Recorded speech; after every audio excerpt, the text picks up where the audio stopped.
Hello friends, welcome to my YouTube channel. मेरा नाम कुमार रमन है और आज हम इस वीडियो में देखेंगे फिजिक्स के कुछ बहुत ही ज़्यादा महत्वपूर्ण क्वेश्चन जो कि हमारे आने वाले एग्जाम के लिए काफ़ी ज़्यादा महत्वपूर्ण होने वाले हैं। तो चलिए वीडियो को स्टार्ट करते हैं। पहला क्वेश्चन है हमारा, प्रकाश छोटे छोटे कणों से मिलकर बना है जिसे कहते हैं। हमारे पास ऑप्शन है परमाणु, न्यूट्रॉन, पॉजिट्रॉन और फोटोन। और इस क्वेश्चन का जो राइट आंसर होगा वो होगा ऑप्शन डी, फोटोन। प्रकाश छोटे छोटे कणों से मिलकर बना है जिसे कहते हैं फोटोन। फोटोन याद रखेंगे, option D is the right answer. बढ़ते हम अगले क्वेश्चन की तरफ। अगला क्वेश्चन है हमारा, प्रकाश तरंग किस प्रकार की तरंग है? प्रकाश तरंग किस प्रकार की तरंग है? बहुत ही ज़्यादा इंपॉर्टेंट क्वेश्चन है, वेरी वेरी इंपॉर्टेंट क्वेश्चन है एग्जाम पॉइंट ऑफ व्यू से। हमारे पास ऑप्शन है अनुप्रस्थ तरंग, अनुदैर्ध्य तरंग, उपरोक्त दोनों, और ऑप्शन डी है इनमें से कोई नहीं। और इस क्वेश्चन का जो राइट आंसर होगा वो होगा ऑप्शन ए, अनुप्रस्थ तरंग। अनुप्रस्थ तरंग याद रखेंगे, प्रकाश तरंग किस प्रकार के तरंग से बना है? तो अनुप्रस्थ तरंग, ऑप्शन ए इसका राइट आंसर हो जाएगा। बढ़ते हम अगले क्वेश्चन की तरफ। अगला क्वेश्चन है हमारा, प्रकाश का तरंग सिद्धांत किसके द्वारा प्रस्तावित किया गया था?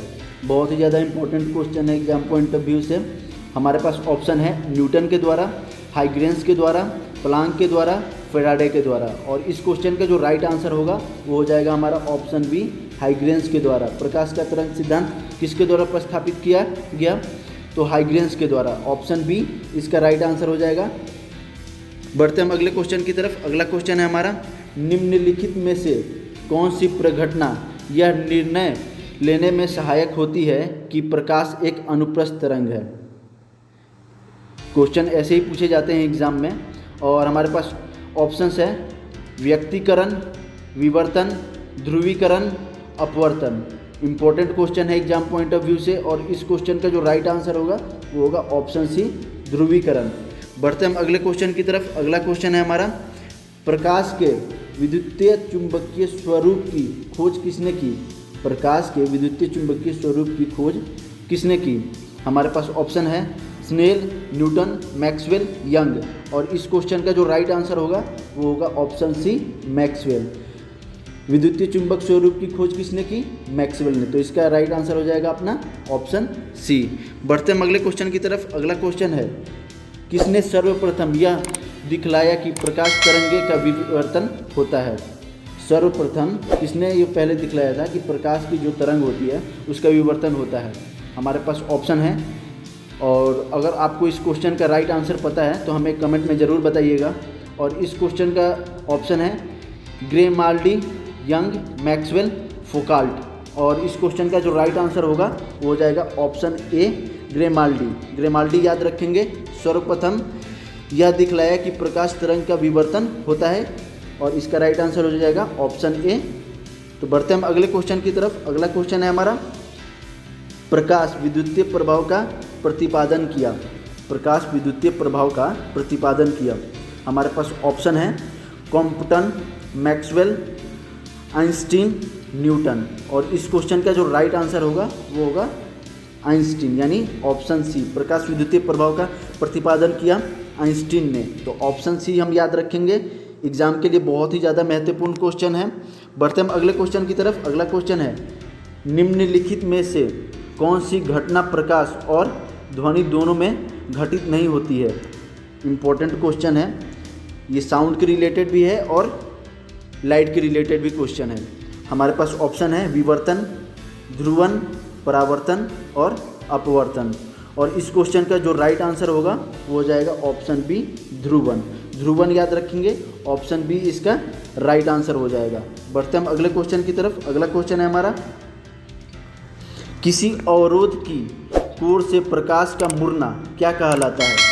किसी अवरोध की कोर से प्रकाश का मुड़ना क्या कहलाता है? यानी जिस किसी वस्तु पे लाइट पड़ती है और उससे रिफ्लेक्ट होकर जब दूसरी तरफ मुड़ जाती है, यानी उसको क्या कहते हैं?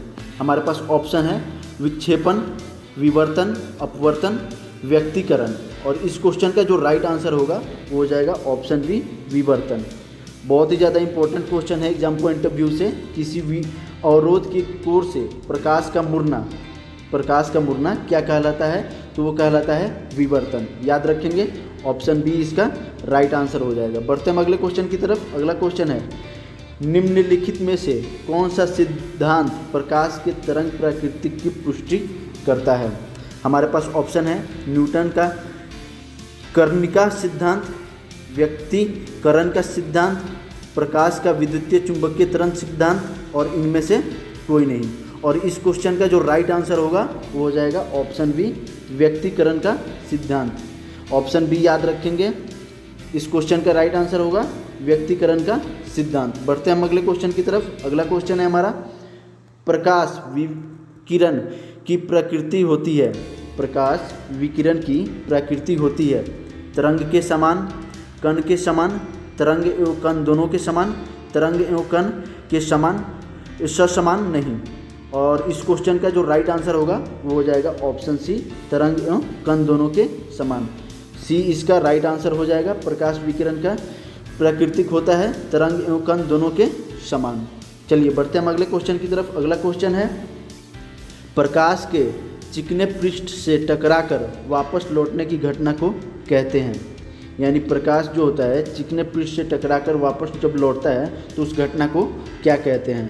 प्रकाश का अपवर्तन, प्रकाश का परावर्तन, प्रकाश का विवर्तन, प्रकाश का प्रकीर्णन। और इस क्वेश्चन का जो राइट आंसर होगा वो हो जाएगा ऑप्शन बी, प्रकाश का परावर्तन। याद रखेंगे, ऑप्शन बी इसका राइट आंसर हो जाएगा।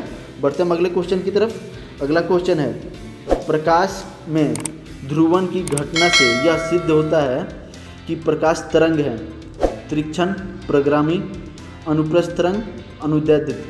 और इस क्वेश्चन का जो राइट आंसर होगा वो हो जाएगा ऑप्शन सी, अनुप्रस्थ तरंग। एग्जाम पॉइंट ऑफ व्यू से बहुत इंपॉर्टेंट क्वेश्चन है, वेरी इंपॉर्टेंट क्वेश्चन है। और इस क्वेश्चन का जो राइट आंसर हो जाएगा वो हो जाएगा ऑप्शन सी, अनुप्रस्थ तरंग। बढ़ते हम अगले क्वेश्चन की तरफ। अगला क्वेश्चन है, ये बहुत ही ज़्यादा इंपॉर्टेंट क्वेश्चन है, वेरी इंपॉर्टेंट क्वेश्चन है एग्जाम पॉइंट ऑफ व्यू से। तो इस क्वेश्चन को ध्यान से देखिएगा। सूर्य लगभग 4 × 10⁻26 जूल प्रति सेकंड की दर से ऊर्जा दे रहा है।